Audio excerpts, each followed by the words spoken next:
दोस्तों कल्पना कीजिए एक ऐसी आर्टिफिशियल इंटेलिजेंस जो इंसानों से तेज वल्नरेबिलिटीज को ढूंढ सकती है, जो सॉफ्टवेयर में फ्लॉज को खोज सकती है और उन्हें चेन करके एक्सप्लॉइट बना दे और मिनट्स में पूरे बैंकिंग नेटवर्क को कंप्रोमाइज कर दे, जिससे बनाने वाली कंपनी खुद कह रही हो अगर कि इसे पब्लिक के लिए रिलीज किया ही नहीं जा सकता, तो आप सोच सकते हो कि ये किसी भी एटॉमिक बम की तरह शायद पहली बार दुनिया के किसी टेक्नोलॉजी से इतना डरा हुआ है।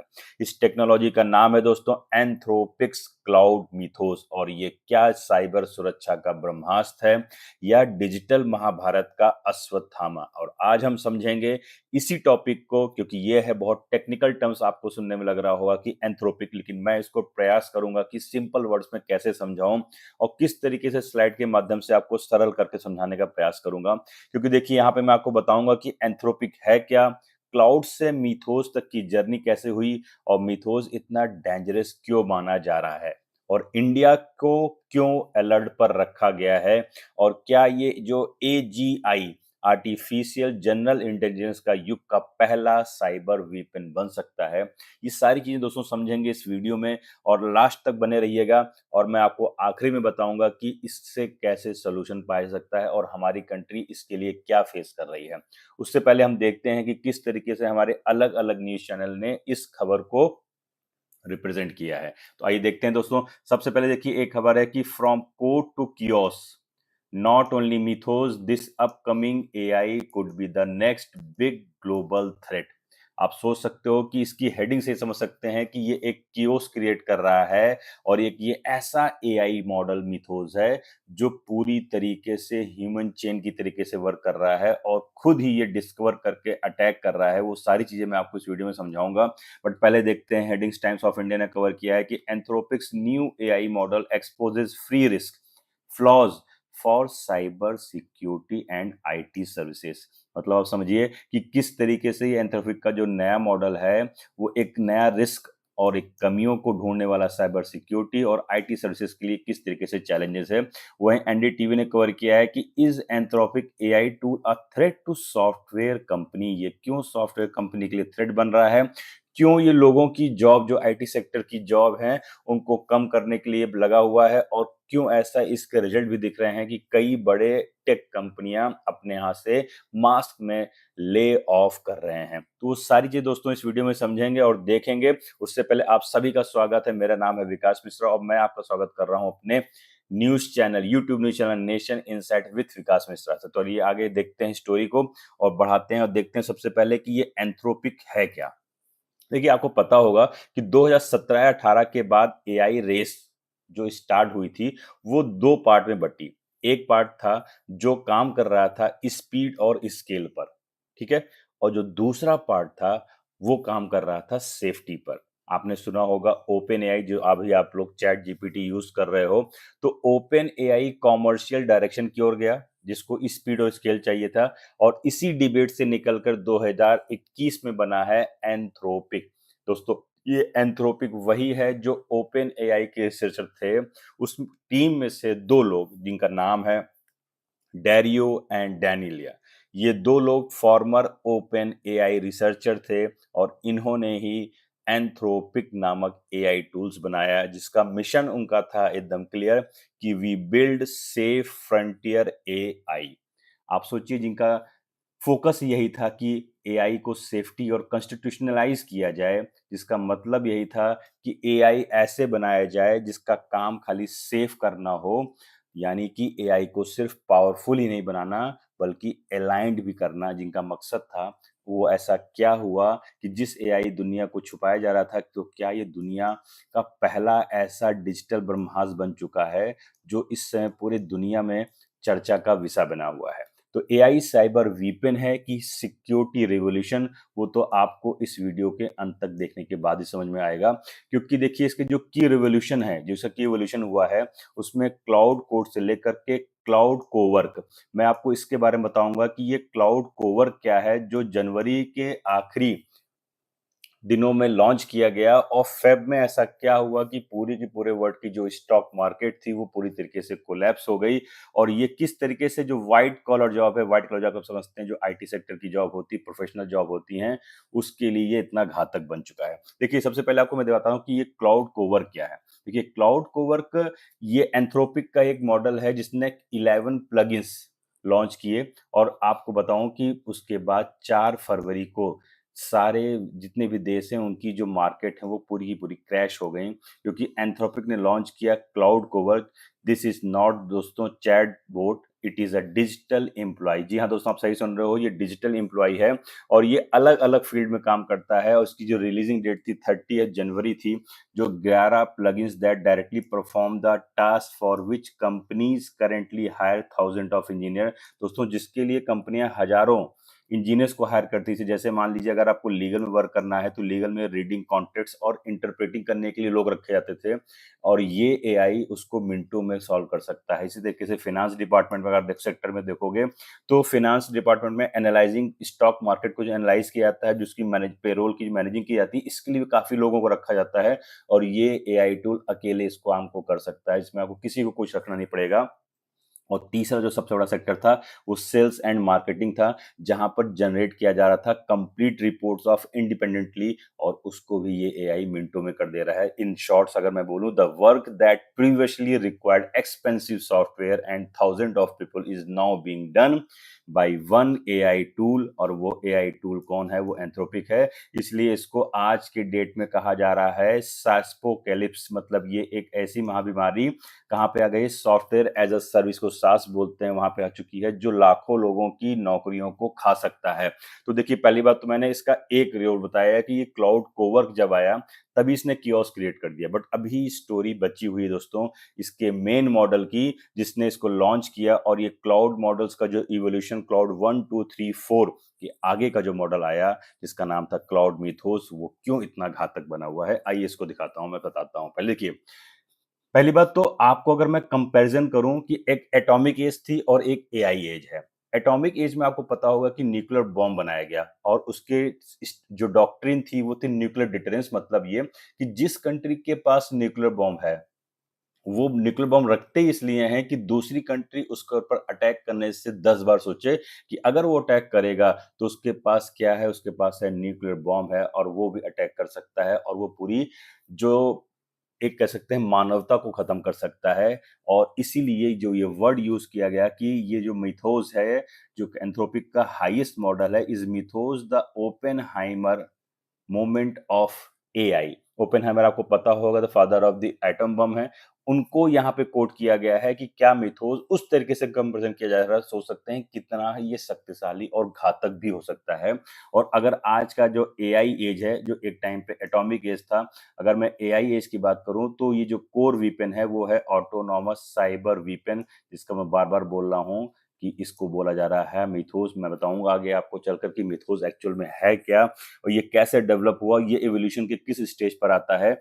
और इसका देखिएगा जो स्ट्रेटेजिक डॉक्ट्रिन होगी वो एआई साइबर डॉक्ट्रिन होगी, और जिसके पास ये होगा कल की डेट में वो कंट्रोल करेगा पूरी दुनिया को। और इसलिए मैं बोल रहा हूं दोस्तों, this is the digital nuclear leap, क्योंकि मिथोस में भी द साइबर न्यूक्लियर थ्रेशोल्ड हो सकता है।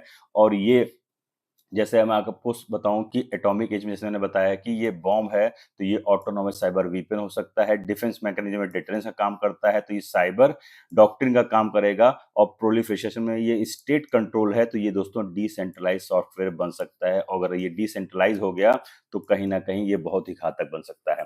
तो आइए चल के देखते हैं दोस्तों कि किस तरीके से इसने कैपेबिलिटी को एक्सेलरेट किया और अलग अलग लेवल पे आकर के आज फाइनली क्लाउड मिथोस बन चुका है और वो क्यों इतना घातक है। जैसे देखिए सबसे पहले जो एंथ्रोपिक एआई है, बार बार आप समझिएगा मैं एक वर्ड जो यूज कर रहा हूं, एंथ्रोपिक भी एक एआई है, बट ये एआई का इतना अपग्रेड वर्जन है कि इसमें ऐसी खासियत या ऐसी खूबियां हैं जो कोई और एआई में नहीं है। और मैं वही आपको इस वीडियो में समझाने का प्रयास कर रहा हूं कि जैसे देखिए कि इसका जो पहला मॉडल आया क्लाउड 1 आया, फिर क्लाउड 2 आया, क्लाउड 3 आया, क्लाउड 4 जो आया वो क्लाउड ओप्स के नाम से आया, और जो ये आखिरी आया है, ये जिसको अभी मार्केट में लॉन्च भी नहीं किया गया है डर के कारण, इसका नाम है क्लाउड मिथोस प्रीव्यू। तो मैं जब भी मिथोस बोलूंगा तो आप समझ जाइएगा कि एंथ्रोपिक का अपग्रेडेड एडवांस लेवल का मॉडल है, जिसको पब्लिक में अभी लॉन्च नहीं किया गया है, जहां पे क्लाउड 1 एंड 2 का काम यह है कि जो कन्वर्सेशनल एआई या फंडामेंटल लॉजिक को सॉल्व करना। वहीं जो क्लाउड ऑप्स है, इसका काम है advance reasoning and coding frequency को यूज करना। और दोस्तों जो ये मिथोस है, उसका काम आप देख सकते हो कि उसका काम है ऑटोनॉमस वल्नरेबिलिटी को डिस्कवर करना और एक्सप्लॉइटेशन करना। मतलब कि वल्नरेबिलिटी मतलब कि जो कमियां होती हैं सॉफ्टवेयर्स में, जो बग्स होते हैं, उनको डिस्कवर करके उनको एक्सप्लॉइट करना। मतलब कि from conversational assistant to autonomous security intelligence पर ये काम कर रहा है। And we have crossed the threshold into AGI adjacent autonomy। मतलब कि हम उस थ्रेशोल्ड, मतलब कह सकते हो कि हम वो सीमा को लांघ चुके हैं जो आर्टिफिशियल जनरल इंटेलिजेंस की बाउंड्री थी। आर्टिफिशियल जनरल इंटेलिजेंस क्या है वो मैं आपको इस वीडियो में समझाऊंगा आगे, आप बने रहना। तो मैं आपको बता पाऊंगा कि किस तरीके से एजीआई वर्क करता है और किस तरीके से ये पूरा का पूरा पैराडिज्म शिफ्ट हुआ है साइबर कैपेबिलिटी की तरफ, और इस साइबर सिक्योरिटी की दुनिया में बड़ा बदलाव आ गया है। जहां पर पुराने टूल्स दोस्तों सिर्फ नोन थ्रेट्स पकड़ते थे, वहीं मिथोस दोस्तों एआई कुछ नया कर रहे हैं, और वो सारी चीजें मैं आपको आगे बताऊंगा। देखिए, सबसे पहली बात तो कि किस तरीके का पैराडिज्म शिफ्ट हुआ है साइबर कैपेबिलिटी में ये मिथोस के आने के बाद। 1 to 1 ये स्लाइड बहुत ही इंपॉर्टेंट है, इसको आराम से समझिएगा कि थोड़ा टेक्निकल है, हो सकता है एक बार में आपको समझ में नहीं आया तो दोबारा इस वीडियो को देखिएगा तो आपको क्लियर होगा। मैं 1 by 1 बड़े सिंपल वर्ड से समझाने का प्रयास करूंगा। पहले मैं आपको दिखा देता हूं कि जो ये जीरो डे हंटिंग है, इसका मतलब क्या होता है। देखिए, जीरो डे मतलब ऐसी सिक्योरिटी फ्लॉ कमजोरी जिसके बारे में सॉफ्टवेयर कंपनी को पता ही नहीं था। मतलब कि 20 से 25 साल पहले गूगल क्रोम में ऐसे बग्स थे जिसको इस एआई टूल ने बहुत ही इजीली सेकंडों में बता दिया कि आपके इस क्रोम में ये फ्लॉस थे, ये बग्स थे। मतलब कि एआई खुद छिपी हुई कमजोरियां खोज सकता है। अगर मैं सिंपल वर्ड बोलूं कि जो ताला बनाने वाले को भी नहीं पता हो कि ये ताला खुलने की चाबी का क्या है, और एआई ताले की कमजोरी ढूंढ ले। आप समझ सकते हो मैं सिंपल बता रहा हूं। इस तरीके से गूगल क्रोम में इतने 30 से 40 बग्स इसने मिनटों में निकाल दिए जो 20 से 25 साल पहले थे।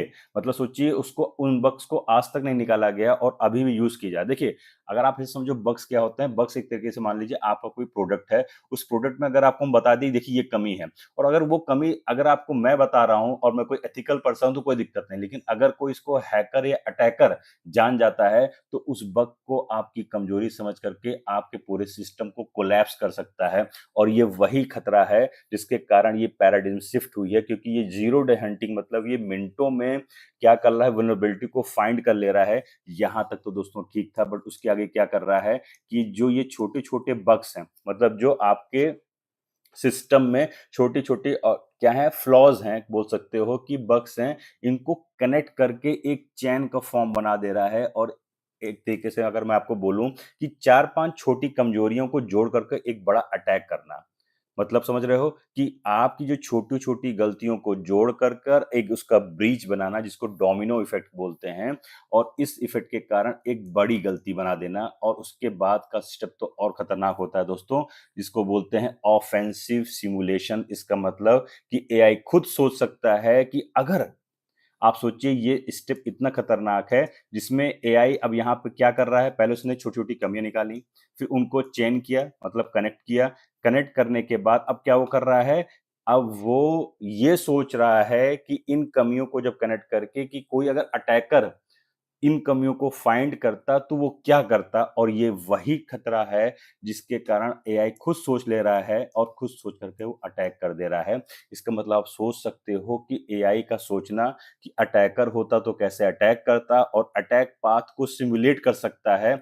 और यही एआई हैकर की तरह सोच कर पहले से अटैक प्रैक्टिस कर सकता है, और ये सबसे बड़ा खतरा है। इसलिए mythos does not just follow security script, it invents novel attack vector. और ये सबसे ज्यादा खतरा पैदा कर रहा है कि अगर वो ये भी बता दे रहा है कि अटैकर अगर होता तो किस पाथ को फॉलो करता, और आप सोचिए वो चीज, वो एआई एंथ्रोपिक का किसी ऐसे शख्स के पास चला जाए, किसी ऐसे हैकर या अटैकर के पास चला जाए, जिसको ये भी पता चल जाए कि कौन-सा पाथ फॉलो करना है, तो सोचिए सिस्टम पूरी तरीके से कोलैप्स हो जाएँगे। वो सारे सिस्टम जो पूरी तरीके से सॉफ्टवेयर पर डिपेंडेंट है, आज की डेट में देखा जाए तो 99% चाहे वो बैंकिंग सेक्टर से लेकर के हमारे पावर ग्रिड से लेकर के हमारे सिक्योरिटी सिस्टम से लेकर के सारे के सारे जितने आप यूपीआई देख रहे हो, जितने भी चीज़ें देख रहे हो, उसमें अगर उसके फ्लॉज़ को पता चल जाए और फ्लॉज़ किसी ऐसे व्यक्ति को पता चल जाए जो अटैकर हो, हैकर हो और उसको ये भी बता दिया जाए कि किस तरीके से अटैक करना है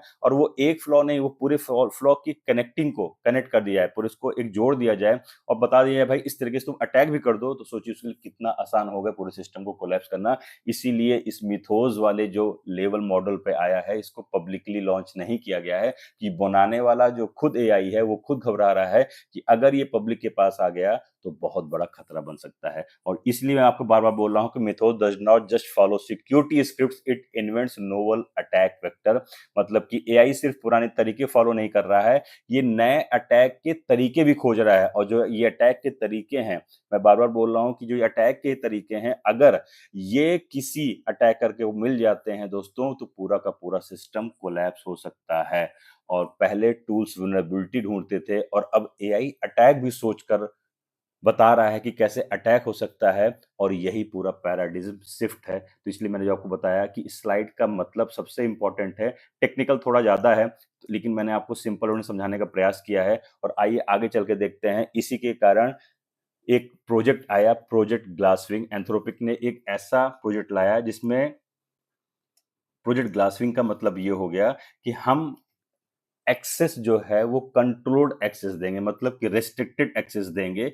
इसका सिंपल मतलब है कि जैसे ये अमेरिकन कंपनी है, तो अमेरिकन कंपनी है तो ये जो इस वाले मॉडल का एक्सेस है वो अगर सबको मिल गया, आप सोचो अगर मैं बोलूं कि भाई लोग बोलें कि डेमोक्रेटाइज कर सकते हैं, जैसे पावर का डेमोक्रेटाइज किया जाता है, लोकतांत्रिकरण किया जाता है, उसी तरीके से अगर इस एआई टूल का डेमोक्रेटाइज कर दिया गया तो ये एआई टूल सबके पास अगर आ गया तो आप सब मैंने आपको जैसे बताया कि ये कितना घातक हो सकता है। इसलिए प्रोजेक्ट ग्लासविंग बनाया गया है जिसमें कंट्रोल्ड एक्सेस प्रोग्राम दिया गया है, जिसमें कुछ मान के चलिए 30 से 40 ऐसी अमेरिकन कंपनीज हैं, जो ऐसे अमेरिकन प्लेटफॉर्म है जिनको ये एक्सेस दिया जाएगा। हालांकि वो भी खतरा है कि कल की डेट में वो अमेरिकन कंपनी या अमेरिका उसको टूल की तरीके से यूज करके अदर कंट्रियों को भी धमका सकता है और उनको अपने इशारों पर चला सकता है। इसीलिए इंडियन गवर्नमेंट भी अभी से ही सतर्क हो गई है और इसके सॉल्यूशन पर तैयारी करना स्टार्ट कर दी है। तो मिथोस क्या-क्या कर सकता है, अगर आपको मैं ये बताऊँ तो ये एक तरीके से ह्यूमन के जो बग्स हैं, कमियाँ हैं, उनको फाइंड करना,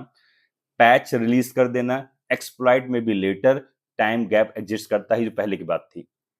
अब ऐसे समझो कि मिथोस बग को फाइंड करेगा, उसको चैन करेगा, जनरेट करेगा और अटैक सिमुलेट करेगा, मतलब पॉसिबल ऑटोमेट कैंपन है। और यही किल जोन कंसर्न बना है दोस्तों कि डिस्कवरी और एक्सप्लॉइटेशन के बीच गैप कोलैप्स हो रहा है। जहां पहले आपको पता होगा कि बग बाउंटी हंटर महीने लगते थे, मतलब एक बग ढूंढने में महीनों लग जाते थे, वहीं ये एआई टूल्स ऐसा आया है जो मिनटों में बग्स को फाइंड कर ले रहा है, ढूंढ ले रहा है और साइबर स्पीड असिमेट्री होती जा रही है। मतलब अगर आपको सिंपल लैंग्वेज में बोलूं कि जीरो डे वल्नरेबिलिटी डिस्कवरी जहां हो रही है और एक्सप्लॉइट की चेनिंग बढ़ती जा रही है, ऑटोनॉमस पेनिट्रेशन सिमुलेट हो जा रहे हैं।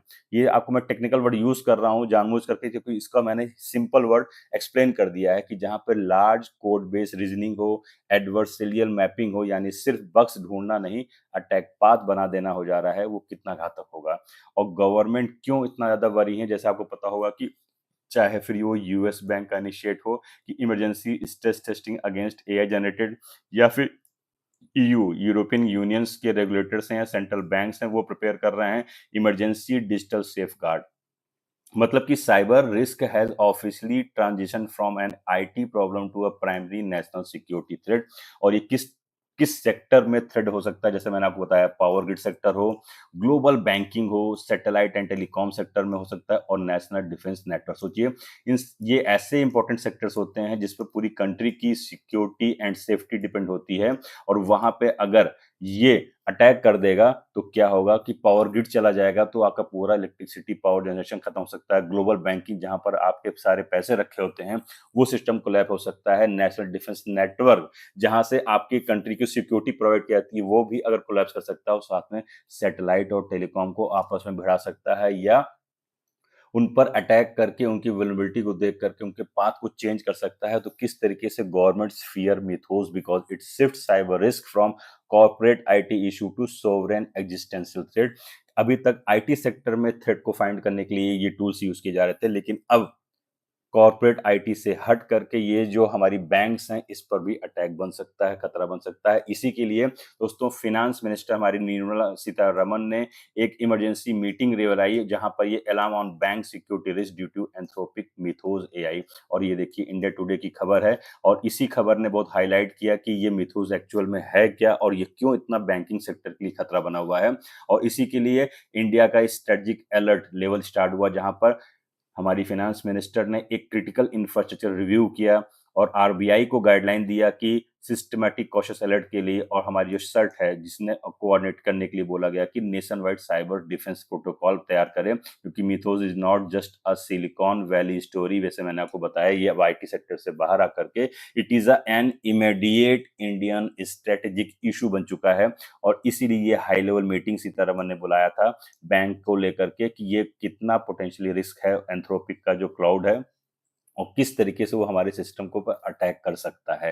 तो आप सोच सकते हो कि ये कितना घातक है। बैंकिंग क्यों इतने पैनिक हैं, क्योंकि आपको पता है कि बैंक रन जो होती है वो लीगेसी इंफ्रास्ट्रक्चर ओल्ड कोड पर कनेक्टेड सिस्टम है। ह्यूज अटैक सरफेस हो सकता है। मेजर जैसे मैंने आपको बताया यूएस बैंक टेस्टिंग से लेकर यूरोपियन भी घबराए हुए हैं। क्योंकि भारत के लिए देखिए सबसे ज्यादा चैलेंजिंग क्यों है, क्योंकि इंडिया का जो बैंकिंग सिस्टम है वो पूरी तरीके से डिजिटाइज हो चुका है और बहुत तेजी से रैपिडली ग्रोथ कर रहा है। जैसा कि आप जानते हो आपका यूपीआई सिस्टम हुआ, कोर बैंकिंग सिस्टम हुआ, डिजिटल पेमेंट आप कर रहे हो, और सब आधार इकोसिस्टम के साथ कनेक्टेड है। ये मैसिव अपॉर्चुनिटी हो सकती है कि ये मैसिव अटैक सरफेस बन सकता है। इसलिए फाइनेंस मिनिस्टर ने हाई लेवल मीटिंग की, आरबीआई को बोला कि सर्ट के साथ कोऑर्डिनेशन डिस्कशन करें, और मिथोस सिर्फ सिलिकॉन वैली से दोस्तों हट करके अब वो इंडियन स्ट्रेटेजिक कंसर्न बन चुका है। क्योंकि अगर इंडिया इसको सही तरीके से कर दे नहीं कर पाता है तो इंडिया के लिए आने वाले टाइम पर खतरा होगा, और उसके लिए इंडिया को बिल्ड करना होगा अपना सोवरेन डिफेंसिव एआई। जी हाँ दोस्तों, ये आज की डेट में हिंदुस्तान के लिए सबसे ज्यादा इंपॉर्टेंट हो गया है कि आर्किटेक्ट उसको बनाना पड़ेगा, आत्मनिर्भर होना पड़ेगा साइबर सिक्योरिटी के लिए। उसको अपना खुद का, जैसा मैंने बताया कि डिजिटल सोवरेनिटी मतलब डेटा उसको पास अपने अपने पास रखने होंगे सारे, डिपेंडेंसी खत्म करनी पड़ेगी। कॉन्टिन्यूस एआई थ्रेट इंटेलिजेंस बनाना होगा कि जैसे भी कोई थ्रेट आता है तो हमारी जो वॉल है, हमारी सिक्योरिटी सिस्टम इतना स्ट्रांग हो कि उसको तुरंत पकड़ ले। ऑटोनॉमस साइबर स्ट्रेस टेस्टिंग होनी चाहिए, मतलब India can't rely on imported defence system, the sealed must be sovereign, मतलब कि हम आत्मनिर्भर होना चाहिए डिजिटल सिक्योरिटी में। और हमारा नेशनल डिफेंस पेरीमीटर में, जिसमें सोवरेन डिफेंसिव से लेकर के एआई इंटेलिजेंस से लेकर के साइबर स्ट्रेस टेस्टिंग से लेकर के दोस्तों डिजिटल सोवरेनिटी, ये सारी चीजों पर हमको पिलर पर काम करना पड़ेगा। तब जा करके हम ऐसे थ्रेट पर शायद बच पाएं या शायद समझ पाएं कि ये थ्रेट आया कैसे है और ये फ्यूचर वार्निंग है। दोस्तों हो सकता है आने वाले टाइम पे ये कोल्ड वॉर जो 2.0 है, जहां पर अटैकर, डिफेंडर और जो न्यू जियोपॉलिटिकल रेस है, आने वाले टाइम पे वो ऑयल एंड सिलिकॉन चिप से नहीं दोस्तों, द अल्टीमेट प्राइस देनी पड़ेगी साइबर इंटेलिजेंट सोवरेनिटी की। और जिसके पास उसकी खुद की सोवरेनिटी होगी साइबर इंटेलिजेंट की, वही देश आने वाले टाइम पे अपने सिस्टम को कोलैप्स होने से बचा सकता है। तो ये सोचिए ये कितना ज्यादा घातक है हमारे लिए, और हमारे लिए क्यों इतना इंपॉर्टेंट है कि अगर हम सोवरेन साइबर इंटेलिजेंस सिक्योरिटी पर काम नहीं करेंगे तो आने वाले टाइम पे हो सकता है ये टूल्स हमारे लिए बहुत घातक हो जाए। अब आइए चल के आपको मैं आगे बताता हूँ कि जो सिक्योरिटी पैराडिज्म शिफ्ट हुआ है, जहां पे पहले एलिमिनेट किया जाते थे वल्नरेबिलिटीज को बिफोर दे एक्सप्लॉइट होना, मतलब कि जहां पर पहले कमियों को ढूंढा जाता था उनके फटने से पहले, अब क्या हो रहा है कि continuously adopt to autonomous infiltration की, मतलब यहाँ पर कमियां साथ में ढूंढी भी जा रही हैं और वो फटने पर पहले फट भी रही हैं। तो कितना ज्यादा ये घातक हो रहा है। और अगर मैं आपको बताऊं कि ये एजीआई गवर्नेंस का ट्राइलेमा क्या है, मतलब अगर आपसे बात करूं, मैं एथिकली अगर बात करूं कि भाई एथिकली इसको किस तरीके से वर्क करना चाहिए, जहां ऑप्टिमिस्ट से लेकर के सेफ्टी फर्स्ट से लेकर के स्ट्रेटेजिक रियलिस्टिक हो, तो उसमें एजीआई के लिए क्या वार्निंग है, मिथोस किस तरीके से एजीआई वार्निंग सिग्नल दे रहा है, और एजीआई है क्या, वो सारी चीजें मैं आपको बताता हूँ, बहुत ही इंपॉर्टेंट है। देखिए, क्या मिथोस सिर्फ साइबर सिक्योरिटी टूल है या एजीआई प्रीकर्सर? पहले आप समझते हैं कि is this AGI warning signal का मतलब क्या है। देखिए, एंथ्रोपिक का जो मिथोस सिर्फ एक साइबर सिक्योरिटी टूल है, आप बताओ, क्या ये फ्यूचर सुपर इंटेलिजेंस एआई की शुरुआती झलक है? तो आइए बताता हूं मैं आपको कि एजीआई क्या है दोस्तों। एजीआई एक तरीके से आर्टिफिशियल जनरल इंटेलिजेंस है, जिसका मतलब जो मैंने आपको बताया कि आर्टिफिशियल जनरल इंटेलिजेंस का मतलब हुआ कि जो सिर्फ एक काम कोडिंग या चैट ना करे, बल्कि इंसानों जैसे जनरल इंटेलिजेंस रखे, मतलब उसके पास रीजनिंग कैपेसिटी हो, सीखने की कैपेसिटी हो, डिसीजन लेने की कैपेसिटी हो और कोई टास्क खुद कर सके। दोस्तों ये कैपेसिटी हो, और इस थ्रेशोल्ड के पास पहुंच चुका है हमारा एंथ्रोपिक मिथोस। जी हाँ दोस्तों, एंथ्रोपिक मिथोस पहुंच चुका है उस एजीआई लेवल पर, जहां पर एक जैसे एक ह्यूमन बीइंग होता है जिसके पास खुद का जनरल इंटेलिजेंस होता है, रीजनिंग पावर होती है, सीखने की कैपेसिटी होती है, डिसीजन लेने की कैपेसिटी होती है और उस टास्क को खत्म करने की भी कैपेसिटी होती है। उस स्टेज पर पहुंच चुका है एंथ्रोपिक का मिथोस, जो इतना घातक है। इसलिए बोला जा रहा है कि इतना ही वार्निंग क्यों दे रहा है, क्योंकि मिथोस शायद संकेत दे रहा है कि एआई अब इतने पावरफुल लेवल पर पहुंच चुके हैं कि फ्यूचर एजीआई रिस्क रियल हो सकते हैं। और क्या मिथोस सिर्फ हैकिंग एआई है या सुपर इंटेलिजेंट एआई आने की घंटी बन रहा है? तो मैं आपको बताऊंगा कि मिथोस सिर्फ साइबर टूल है या एजीआई युग का पहला संकेत। क्योंकि आप समझो कि ये कंसर्न यहाँ पे हैकिंग का अब नहीं रह गया है, यहाँ पर मिनिमल सुपरविजन से लेकर के अनएक्सपेक्टेड बिहेवियर कुछ भी कर सकता है और कॉन्टेमिनेट क्वेश्चंस भी बना सकता है। तो ऐसे टाइम पर हमारे लिए ये एथिकल क्वेश्चन जरूर बनते हैं दोस्तों कि हमारे लिए कैपेबिलिटी ऑप्टिमिस्ट होना चाहिए, सेफ्टी फर्स्ट कैंप होना चाहिए, साथ में स्ट्रेटेजिक रियलिस्ट होना चाहिए। और ये जब तीनों चीजें अगर साथ में काम करेंगी, तभी हम अपने एआई को सही से यूज कर सकते हैं। और AI is discovering risk faster than human institution can govern them, is this a cyber tool और एन एजीआई प्रीकर्सर? ये क्वेश्चन बार बार एराइज होगा, और अगर इन एथिकल डायलेमा को हमने कंप्लीट नहीं किया तो आने वाले टाइम पे ये बहुत बड़ा खतरा बन सकता है दोस्तों।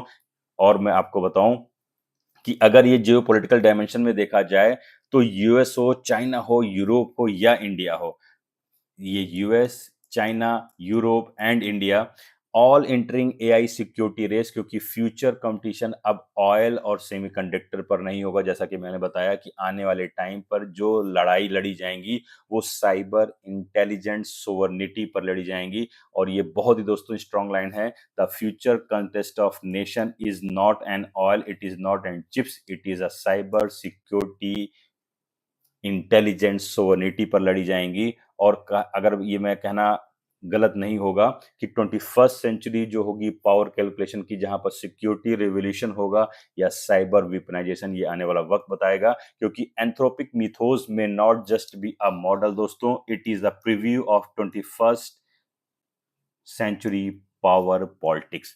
और आज सवाल ये नहीं है कि मिथोस डेंजरस है या नहीं, सवाल ये है कि क्या ह्यूमैनिटी ऐसे एआई सिस्टम गवर्न करने के लिए तैयार है कि एटॉमिक एज में डिटरेंस डॉक्ट्रिन बना, तो क्या एआई एज में डॉक्ट्रिन बन पाएगा, या हम कैपेबिलिटी रेस में रेगुलेशन भूल जाएंगे? क्योंकि एंथ्रोपिक का मिथोस शायद सिर्फ मॉडल नहीं है, ये 21st सेंचुरी पावर पॉलिटिक्स का प्रीव्यू है।